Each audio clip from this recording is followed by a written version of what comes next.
rich than you ever thought you needed to be, because cyber threats are coming for you and there's absolutely nothing you can do to stop them. Now, in my last lecture, Defeating Digital Viruses, I shared with you that I have a bit of a problem with this.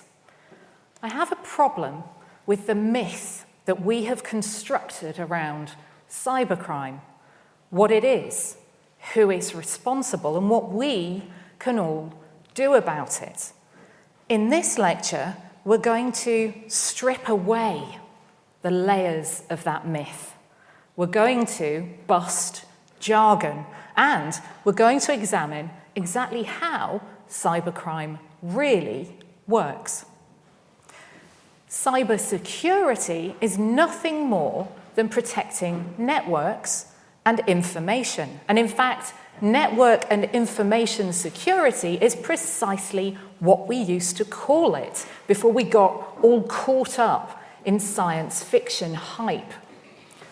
When we want to protect networks and information effectively, it helps to know what we're defending against. The trouble is that in order to understand those cyber threats, we have to learn what looks very much like a foreign language. On screen here is a synthesis of terms from 3 glossaries compiled respectively by the US National Institute for Standards and Technology, the UK National Cybersecurity Centre, and cybersecurity company CrowdStrike. And a number of patterns emerge. There are, firstly, a lot of acronyms. So let's liberate some of those.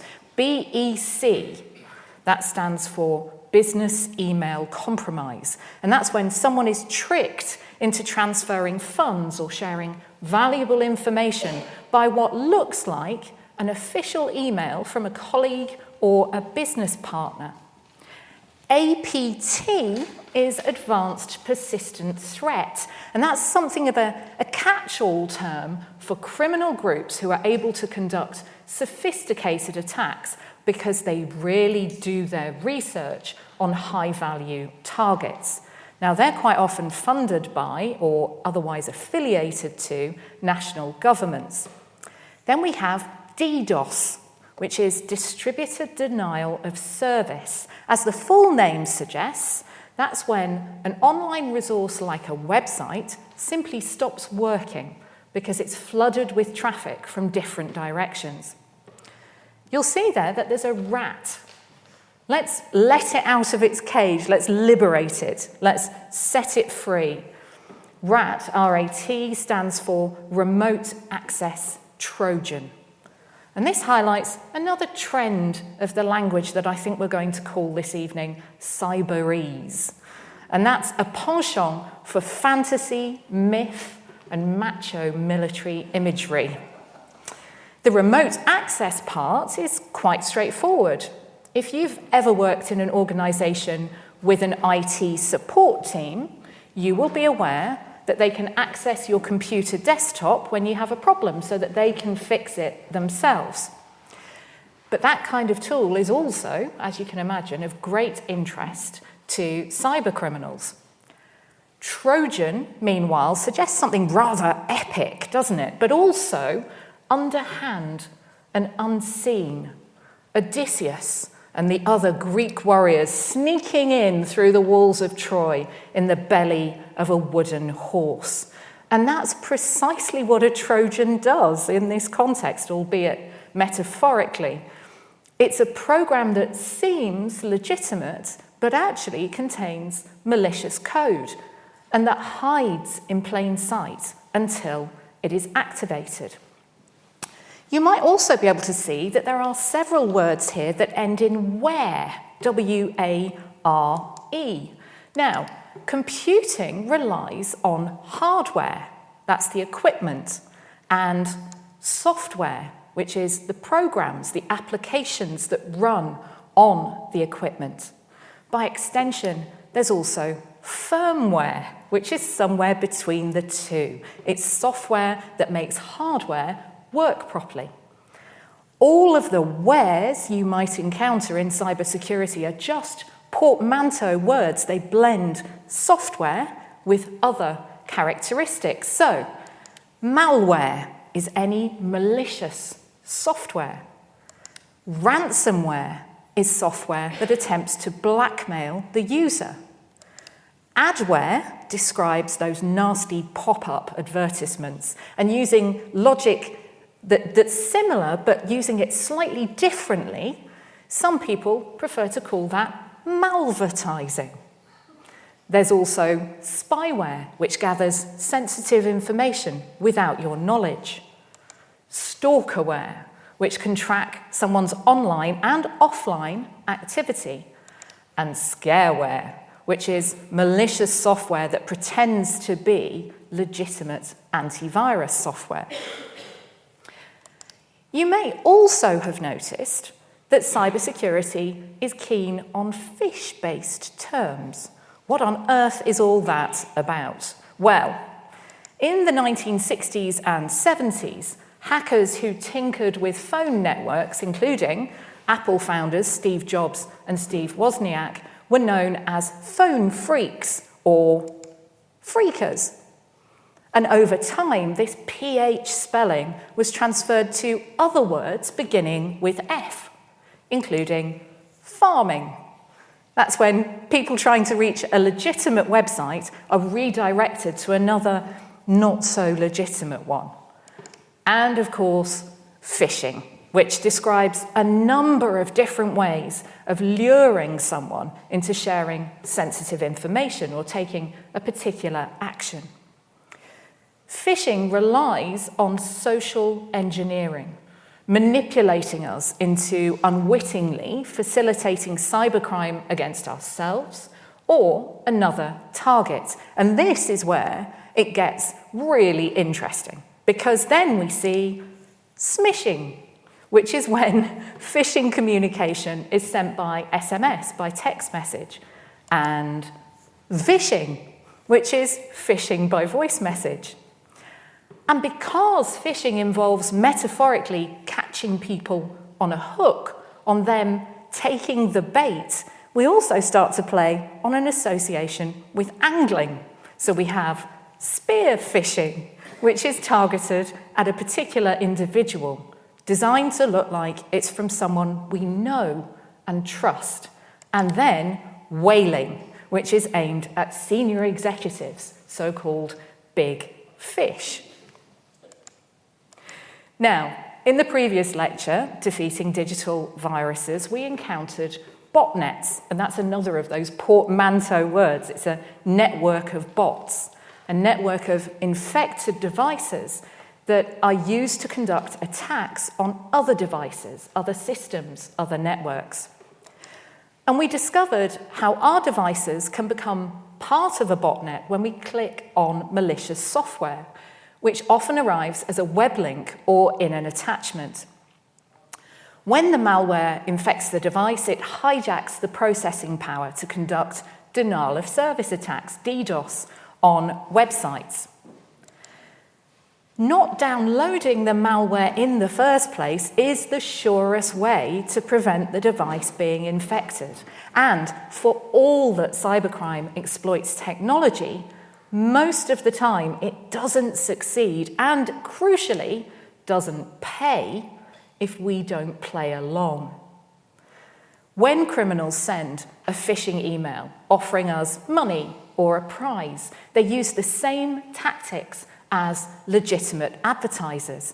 They play on our desire to acquire, to be that little bit better off.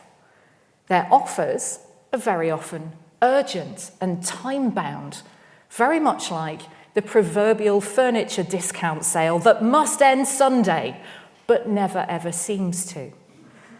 In the 20th century, we became wise to those hard sell tactics of the vacuum cleaner salesperson who dumped a pile of dirt on the carpet, creating a problem so that we were reliant on their product to solve it. Also, the various cold callers who kept us talking on our doorsteps until we complied with their wishes. Well, we can apply precisely the same defensive measures against anyone who asks us to click on a web link, open an attachment, disclose our passwords, or make an online payment. If someone you didn't know rang your doorbell and asked you if you would like a free iPad, or £1 million, or to have sex with them, you would probably have your suspicions about their motives and the legitimacy of their request. But for some reason, we find it harder to trust that healthy suspicion when we receive an email or a chat message, when we see a flashing advert or hear a stilted voicemail. Why is that? We have had thousands of years of practice defending our homes. They are our fortresses. They protect us from the dangers of the outside world. Many of us perceive home to be a safe space where we can let our guards down. Communications technology, however, is now already behind the lines. It's in that safe space. Earlier in my career, I investigated crimes against children online, and I was struck by the number of parents who told police and the media that they had thought their child was safe precisely because they were in their bedroom. That's not to say that children are always unsafe when they use IT, far from it, but it does suggest that we may have something of a blind spot. And when we're away from home, technology is our assistant. It helps us navigate. It keeps us informed and entertained, connected and enabled. It's become an essential service. It's in our personal trust bubble. And that's why I think people follow sat-navs to the edge of a cliff, and why people in some countries call the emergency services when Facebook goes down. IT has already become an extension of us, our capability, our intellectual capacity, our bodies even. Along with our 5 senses, it's in each of our toolkits for tackling daily life and the world around us. It amplifies, enhances, even compensates for those senses and faculties. I used to have to remember phone numbers, and I did. But now my phone does that for me. Computer vision allows those of us with impaired eyesight to appreciate images through audio description.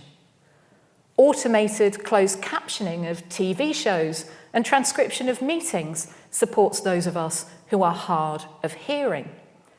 So many of us no longer consider technology to be something apart from us. It's already in our personal space, which could make it harder to question.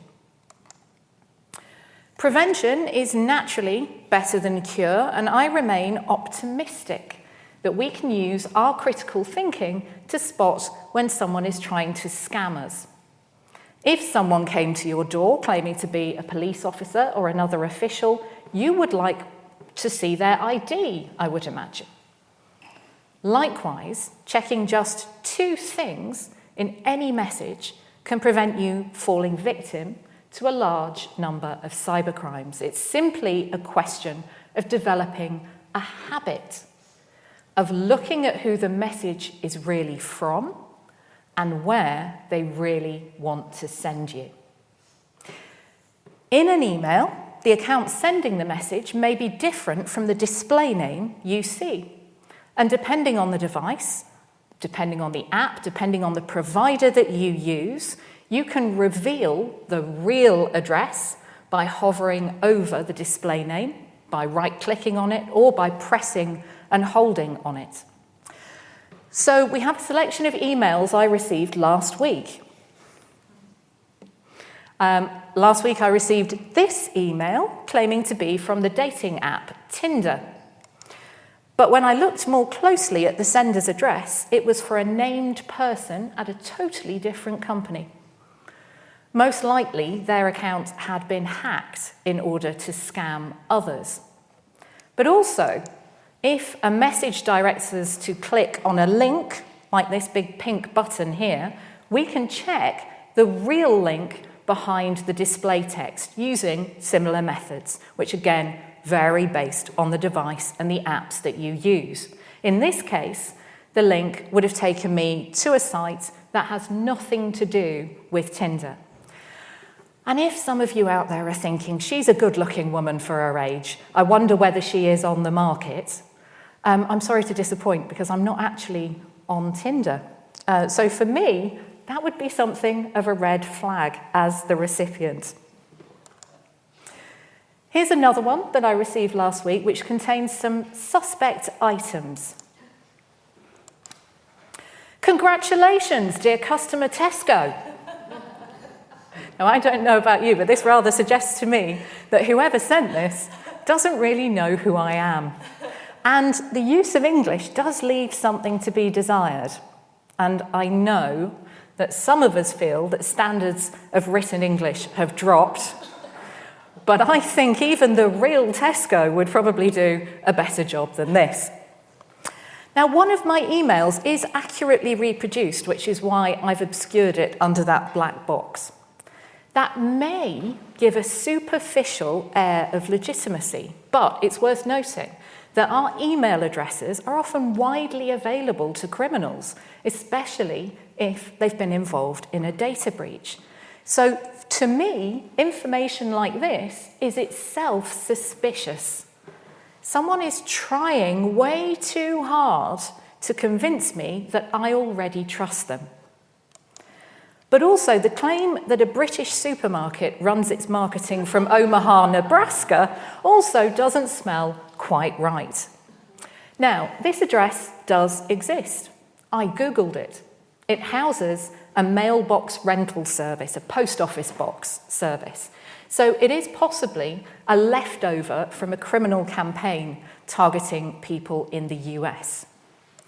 And I really must share with you my favourite recent example of language as a red flag. This is delightful. It's from someone called Gong Wang. And Gong writes, "Hello. Hello, Gong Wang.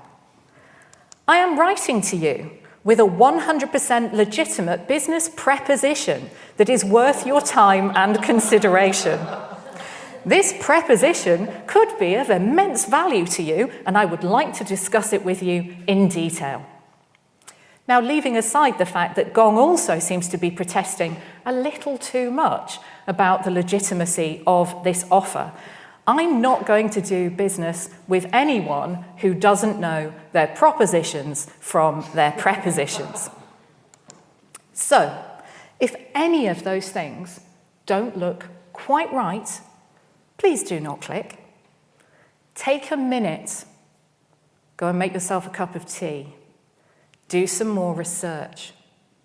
For example, one of the things I do is if the body text of a message, like that email, looks a bit fishy, I copy and paste it into Google to see whether other people have identified it as a scam. And I would say, although this isn't statistical, probably 9 times out of 10, somebody has, and they've already reported it and they've already shared it in a forum. But on the basis that some of us will fall for scams some of the time, technology comes to our aid.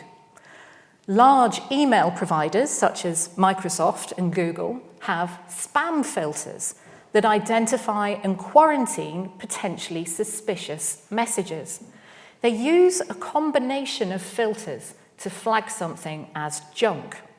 They use content filters for formulaic features of scams such as urgency and unsolicited sexual content. They use block lists of known bad senders and bad IP addresses.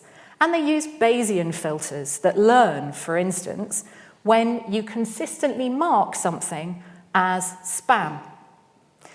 Routing a message to the junk folder is the provider's way of telling you there's something about it that may not be entirely legitimate.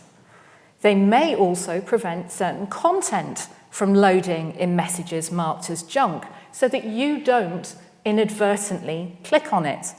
And this creates a very useful distance between us and the criminals.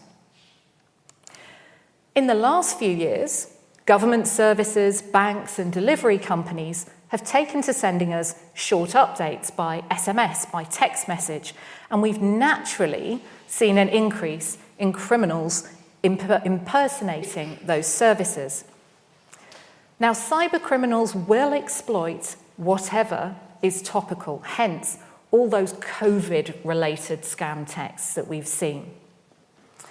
Another one that has increased in frequency recently pretends to be the child of the recipient, sometimes in distress and sometimes asking for money. There is an easy way to confirm whether these are genuine, and that is to contact the real source. Again, this was one I received. I wasn't particularly convinced because I don't have kids. And if I did have kids, I would not allow them to use such poor punctuation as that. So there is always something we can do to double check.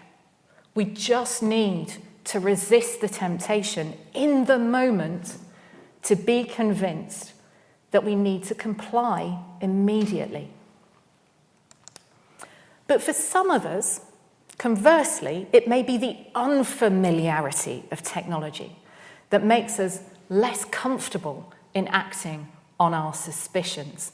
Novelty can be as scary as it is exciting. And that's particularly important to recognize given that scaring us is a key tactic of cybercriminals, and it's a common feature of their business model. I received this email last week. I received quite a few of these last week, purporting to be from Microsoft and informing me that someone in Moscow had logged into my account. Now, of course, this conforms to our expectation of who cybercriminals are. It conforms to our expectation that a lot of cybercrime comes from Russia. But as soon as we look more closely at the sender's email address and the link behind the big blue button, we find that these are not official Microsoft addresses. Also, just for fun, that IP address in the red box is in India, not Russia. But cybercriminals play on our fears for our safety and our fear of loss and also of being found in the wrong. Ransomware is profitable because it threatens people with the loss of all their data. Businesses understandably perceive this as catastrophic if they don't have a backup. The threat of that loss may be sufficient for them to pay the ransom, even though it doesn't guarantee that access to the data will be returned. In 2010, I was working for Europol, the European Police Agency, and we started to see something like this, police-themed ransomware. It locked computers, and it demanded a fine as penalty for illegal activity, typically for serious crimes such as child abuse and terrorism. The pop-up lock screen always included a deadline for payment, use of legitimate branding and logos to lend an air of authenticity, and it quoted criminal laws, often incorrectly. The threat to victims was not just that they would lose their data, but they would be arrested if they didn't comply. So this approach relies on the threat and the sense of urgency outweighing our suspicions. It makes us suspend our disbelief. It makes us forget to question what we normally would, such as, why is the police asking me to pay a relatively small fine, £200, for some very serious crimes? But once we know how the scam works, it immediately becomes easier to spot. And this is my very favourite example of this, and apologies for the poor quality of the image. But back in 2013, when this variant was at large, it wasn't possible to take high-resolution screenshots. So it just goes to show how much consumer IT has progressed in the last 10 years. This lock screen boasts an abundance of official imagery. We have multiple logos, some of which are even real, photos of what will happen to you if you don't comply. The former Commissioner of the London Metropolitan Police, Sir Paul Stevenson, and even Her late Majesty is watching you. The fact that the IP address of your device appears to have been captured and used to locate you adds to the impression that you are under official surveillance. But as we've just seen, it doesn't have to be accurate to be persuasive. And it also doesn't matter that this is very easy for anyone to capture. It's all laid on so thickly that you may even overlook the fact that my former employer, the Serious or Serios Organised Crime Agency, doesn't seem to be able to spell its own name. But even if only a few of us pay the ransom, the criminal makes a profit. In the last decade, the tactic has evolved so that small and medium-sized businesses are issued ransom demands of thousands of US dollars, while large corporations may be targeted for millions. And insurance companies now include ransom payments in their cyber risk policies for businesses. This is highly controversial because paying the ransom directly funds organised crime and rogue states with oppressive regimes.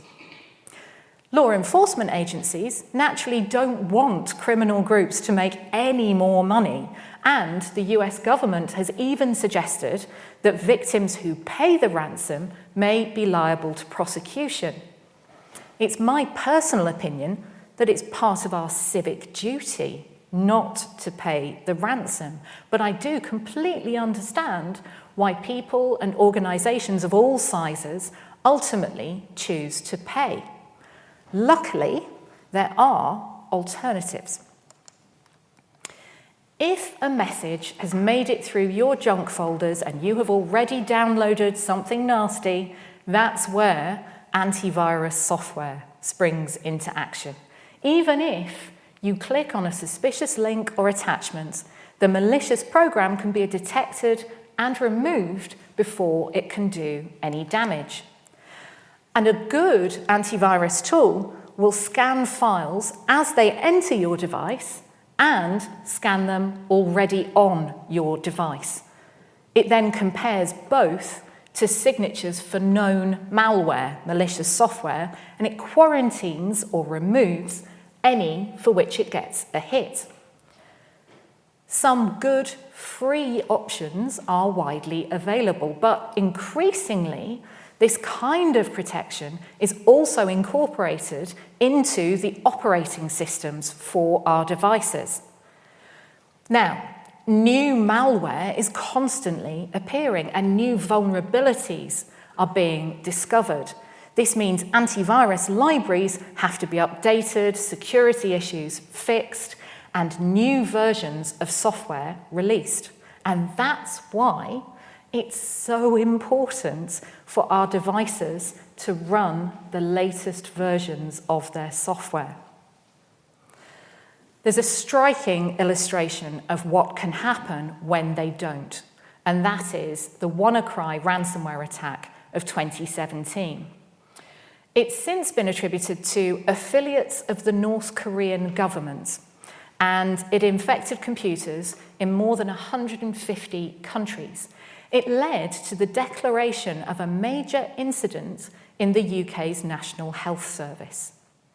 Some NHS trusts had to cancel medical appointments and procedures as a result, because effectively their non-human workforce was incapacitated.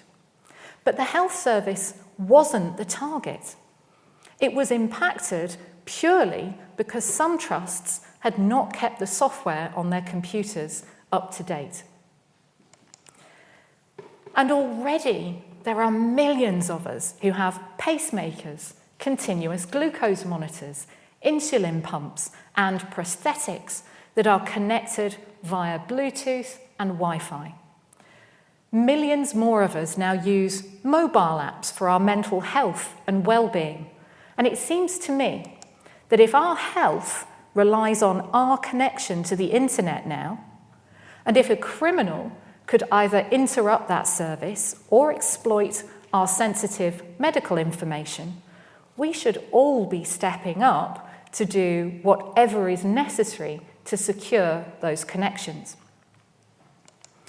However, even if a scary screen like this does pop up and lock your computer, help is still at hand, and there are still places you can go. One of these is No More Ransom, and that is a partnership of leading antivirus companies and law enforcement around the world. This website contains decryption tools, which are free to download, so that you can unlock your files without having to pay the bad guys. And you'll be pleased to hear that I have included the link for this in the further reading for this lecture.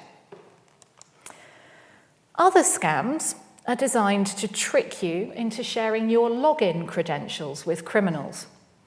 And any cybercriminal worth their salt will reuse those credentials to try to gain access to other services. So fair warning, if you have the same password for all of your accounts, one leaked password could give a criminal access to everything else, including your finances, your social networks, and your work environment. It's akin to using the same key to open your house, your office, your car, and your bike lock. Actually, it's worse than that, isn't it? Because if someone gets into your primary email account, they can see who you bank with, which apps you use, which retailers you buy from. So, having the same password for all of these services is more like giving a criminal a set of your keys and then telling them where to find your house, your office, your car, and your bike. There is ongoing debate, I'm afraid, about the rules we should be using for choosing our passwords. Many websites and apps force you to use a combination of letters, numbers, and symbols, but government agencies and cybersecurity specialists recommend 3 random words. Now, in case you were wondering, the ones on screen are negative examples. Please don't use these, although you may later on recognize this last one. But regardless of the format, you need to make sure that it's not something that somebody else can guess, like the name of your pet plus the year of your birth. Because criminals trawl social media for that kind of information. And spookily, it's also the kind of information that millions of us give away when we take part in those quizzes on social media. Your passwords should be something that only you know. But we can also make use of things we have, such as our phones, hardware security keys, smartwatches, mobile authentication apps, and things we are, our fingerprints, facial recognition, and other biometrics. And this is known as multi-factor authentication. By combining more than one type of authentication, the risk of unauthorized access is reduced. So the facial and fingerprint recognition features on mobile devices use something the owner is biometrically to unlock a store of passwords for online services. And it's become routine for banks and other services to send an additional one-time password or verification code by SMS whenever a customer logs in with their own password. So the minor inconvenience of an extra step makes it that much harder for a criminal to get into an account. If you do think that someone may have gained access to your financial data, for example, bank account or credit card details, you should always contact your providers so that they can be aware of any suspicious transactions. And I'd recommend that even if you haven't seen any money leave your accounts.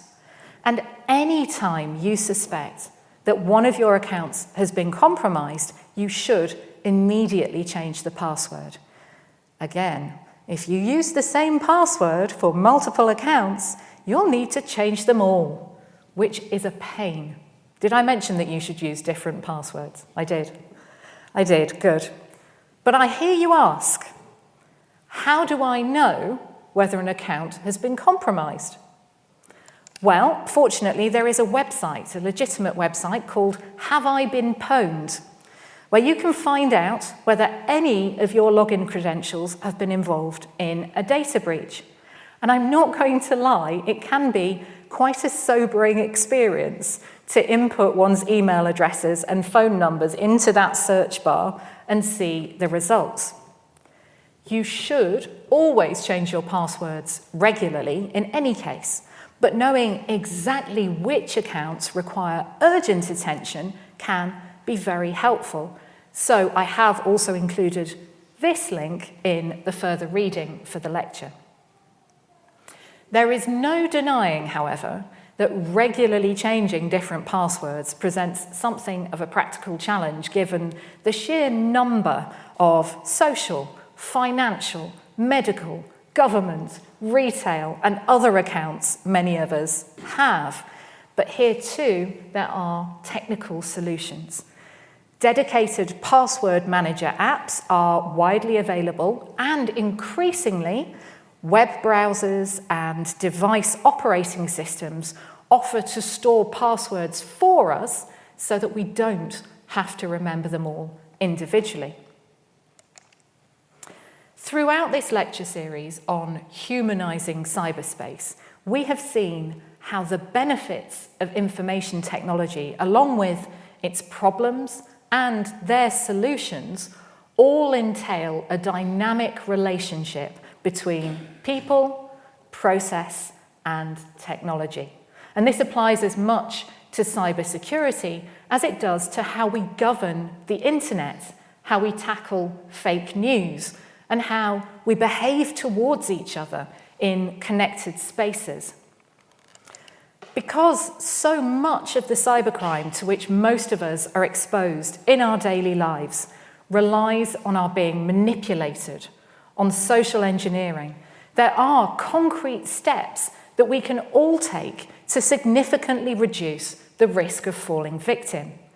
We can get into that habit of checking where a message really comes from and where web links really go to. In doing so, we address the human vulnerabilities, the people part, and we put to good use that healthy suspicion that has served us so well for millennia. We can ensure that when it comes to passwords, we have a digital housekeeping process that prevents criminals guessing our credentials and reusing them to cause us further damage. And finally, by installing antivirus and keeping other software updated, we can make use of technology that is designed to defend us against attack. There is, I'm afraid, no such thing as absolute cybersecurity. But with these three things, we really can arm ourselves against the vast majority of cybercrimes that we encounter as citizens. With these three things, we really can stop criminals hijacking our devices, stealing from us, holding us to ransom, and just as importantly, we can protect our family and our friends.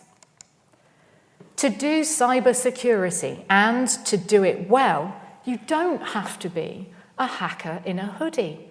And you certainly don't have to have a computer science degree. Don't tell anyone, but I don't. All you need is to be invested in protecting yourself and others.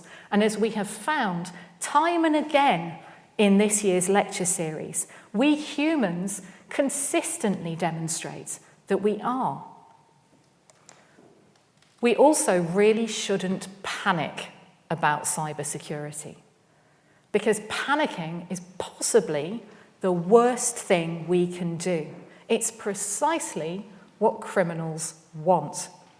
We're more likely to fall victim to cybercrime if we panic.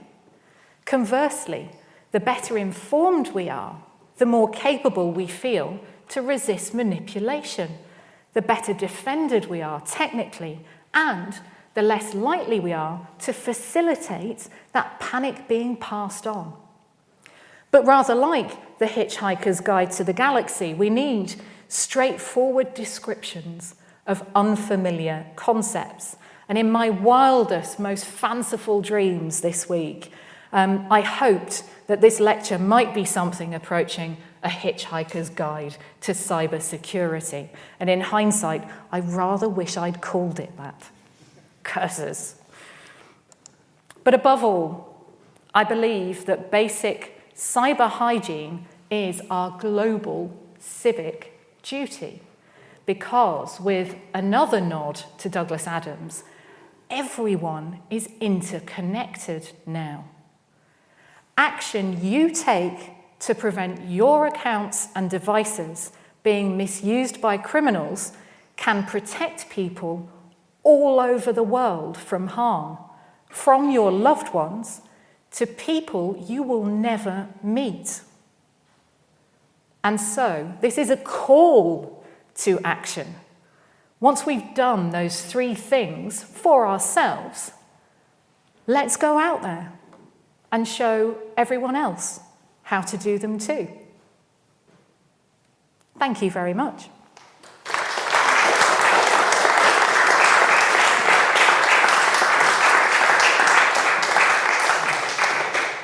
Thank you very much, Professor Baines. I've got a couple of questions from online, and then perhaps we can go to questions in the room. So the first question I've got is about connected healthcare. So when did you first start to think about connected healthcare? Yes, goodness. So I have quite a personal story about this, and it goes back about 10 years. Again, when I was working at Europol, at the European Police Agency. And it was part of my job to look at crime futures.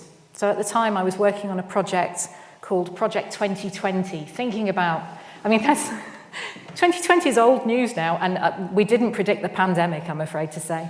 But we were looking at how people might use and misuse technology.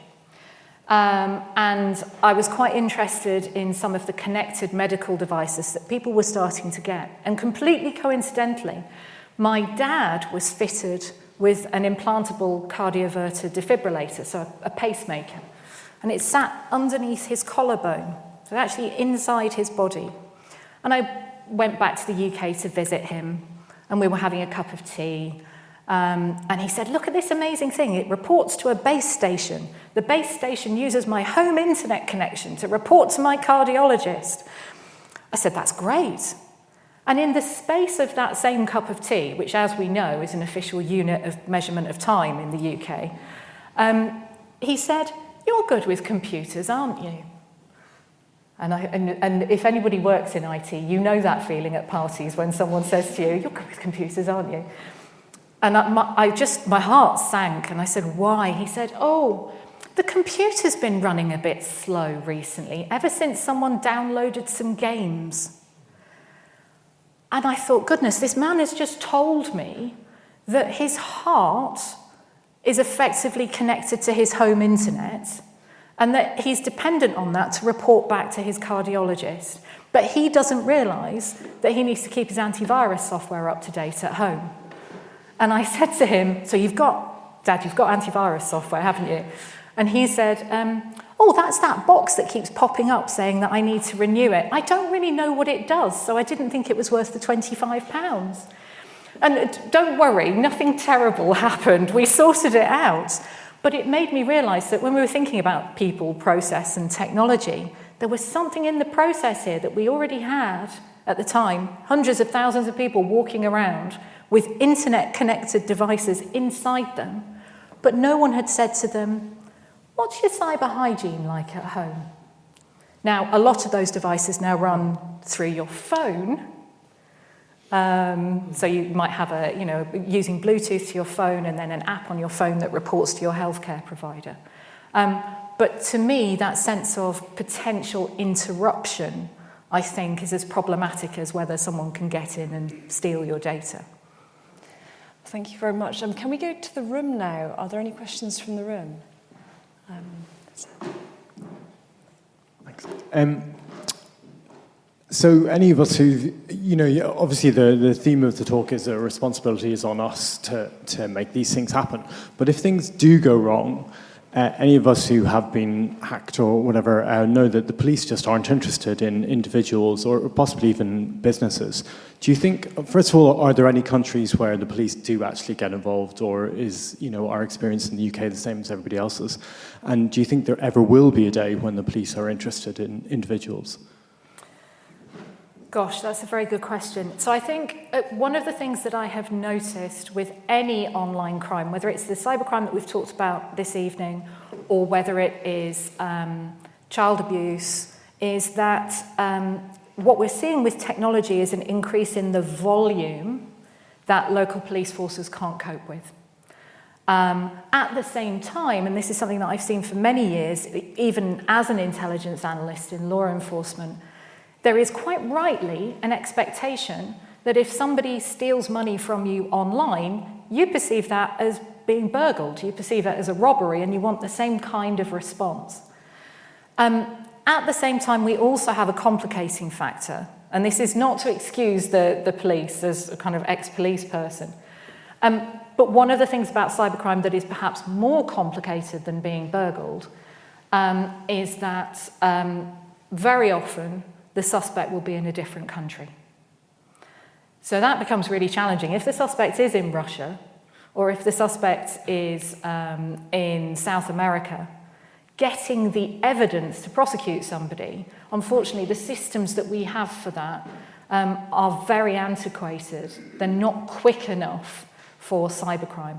That's why, I think, to a certain extent, over the last 20 years, the tech companies themselves have stepped in. That's why antivirus has become so important, is because we've realized that preventing and disrupting cybercrime might be one of the best ways to really tackle it. I would always say, if you are a victim of cybercrime, do still report it to the police. You might not get the same response that you would expect if you report a burglary or if you report an assault. But what you don't necessarily see is that behind the scenes, there are people, like the job that I used to do, where they're piecing together all of that information from all of the UK victims. And then that will give them the opportunity to share information internationally. And there might be, say, a joint European operation, as there often is, hosted by my former agency, where a bunch of countries will share information and they'll go and arrest the people down on the ground. But what you certainly don't get is that full chain of criminal justice.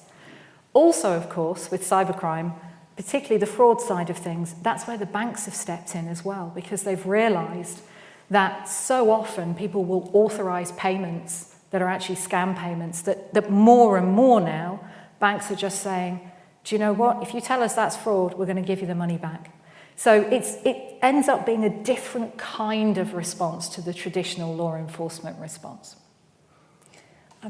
Sophie, could I ask the lady just behind the gentleman here if we could take... Questions, please. I just watched last week on the Sky News Ian King's program that he was talking about a Norwegian company, Promon, who is the only cybersecurity for all the apps that we use, the existing apps that we use at the moment. That's the first question. And the second question is there legislation coming on the way? The banks have frequently failed in their to provide their best cybersecurity to protect their clients. Yet they want us to do everything online at the moment, but then do not compensate people. Thousands of people have never been compensated for large amounts of money they lost due to lack of the bank's cybersecurity. Is there legislation coming on the way to provide for that, please? Could I just ask you, could you keep the mic for a second? Could I just ask you to repeat part of the first question? So the first question was that Ian King said on the BBC, on Sky News, that there was just one company, a Norwegian company called Promon, Promon, and that was that company's only cybersecurity of all the apps that we use, all existing apps. Well, that's not something I'm aware of. That sounds unlikely. Okay. Not least because I used to work for Facebook and I saw everything that they had in place. Yeah. And, you know, not only did they develop a lot of in-house security capability, but they had lots of different providers. So okay. I think I'd need to check that out a little bit more to see exactly what that coverage said. Yeah. The second question about the banks. So I think it was definitely before COVID because I did an interview on the Today programme about it. So let's go for 2019 or possibly early 2020. I think it was TSB was the first bank in the UK that said, regardless of whether the victim had authorised the payment or not, they would refund the money when they were contacted. And then other banks have followed suit after that because then it became, you know, kind of a selling point really for, you know, good, responsible corporate behaviour. So I think we're in a place now where the banks certainly are more and more routinely refunding the money. That doesn't help the people who might have been affected by it earlier. But I think certainly in the financial institutions, I would say also in some of the big tech companies, in some respects, there is a recognition that they need to step up precisely because of the previous question, that the response from law enforcement is more challenging. But there's definitely more to do, I would agree with you. Could we also take the question from the lady down here? Hi. My question is about electronic IDs. So I know that is something that the government is debating, and they have them in Estonia. A lot of people that I've talked to about it were quite concerned from a cybersecurity point of view that would be easily hackable and that all their information could be taken as it's in a centralised place. What do you think about that? Gosh, that's a brilliant question. So I think there are pros and cons. Now, Estonia has seen some real pros, but then Estonia are real pros at cybersecurity because they had that terrible cyber attack, and so since then, I would say Estonia is some of the best in the business at computer emergency response and also at cybersecurity, partly because of where they are geographically. They have some real positives of using that EID system. One of which is that if you do anything bad online, law enforcement know who you are, so that they can kind of metaphorically knock on your door and say, "Oi, stop cyberbullying that person." You know, there's an advantage if you're law enforcement because you've got that central electronic ID. On the other side of it, there are very, very legitimate privacy and surveillance concerns. So that's another part, which is if all of those different IDs get joined up, how do we keep those nominally separate, even if they're all linked to the same overarching EID? And then equally, the hackable side of it, you've just got to make sure that you've got, silos, really, that if one part is hacked, that you're in a position to shut off all the others. And that's complex. So I think I completely see all the different perspectives on an EID. Fantastically useful, fantastically convenient for us to not have to remember all of those different passwords for all of those different services and all of those different credentials. But we need to be assured, don't we, that it's going to be as secure as it can be, again, recognising there's no such thing as absolute security. I'm sorry not to take questions on the front row. We are actually out of time. Can I, before we show... Can I very quickly flag up a future lecture by our business professor, which is going to be AI in Business on the 22nd of May at 6 p.m, which is quite related to this series, but obviously is a different professor. That's Raghu Rao, our business professor. And I wanted to say thank you very much to Professor Victoria Baines. Thank you so much, Professor.